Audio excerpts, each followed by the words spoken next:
خلیج فارس میں کشیدگی ایک مرتبہ پھر بڑھ رہی ہے۔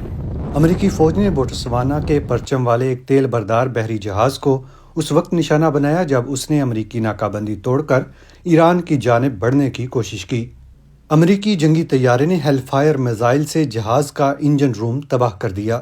امریکی سینٹرل کمانڈ کے مطابق یہ 7واں بحری جہاز ہے جسے ناکہ بندی توڑنے کی کوشش کے دوران روکا گیا۔ اب تک 6 جہاز مستقل طور پر ناکارہ کیے جا چکے ہیں، جبکہ 122 جہازوں کو راستہ بدلنے پر مجبور کیا گیا۔ ایران نے اس کارروائی کو کھلی جارحیت قرار دیتے ہوئے فوری جوابی حملہ کیا۔ پاسداران انقلاب نے اعلان کیا کہ اس نے بحرین میں امریکی بحریہ کے 5th فلیٹ ہیڈ کوارٹرز اور خطے کے ایک دوسرے ملک کو بھی نشانہ بنایا۔ کویت کی سمت آنے والے 2 میزائل راستے میں ہی ناکارہ بنا دیے گئے، جبکہ بحرین کی طرف آنے والے 3 میزائل امریکی اور بحرینی فضائی دفاعی نظام نے مار گرائے۔ کویتی فوج نے شہریوں کو ہدایت کی کہ وہ کسی بھی نامعلوم ملبے سے دور رہیں اور حفاظتی احکامات پر عمل کریں۔ اس کے جواب میں امریکی سینٹرل کمانڈ نے آبنائے ہرمز کے قریب کشم جزیرے پر ایرانی فوج کا ایک گراؤنڈ کنٹرول سٹیشن تباہ کر دیا۔ امریکی فوج نے اسے اپنے دفاع میں کیا گیا اقدام قرار دیا۔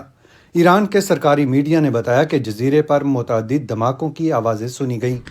یہ تازہ کشیدگی ایک ایسے وقت میں پیدا ہوئی ہے جب ایسی خبریں آئی ہیں کہ ایران نے جنگ بندی میں توسیع کے لیے ثالثوں سے رابطہ منقطع کر لیا ہے۔ تاہم امریکی صدر ڈونلڈ ٹرمپ نے اس کی تردید کی اور کہا کہ مذاکرات جاری ہیں۔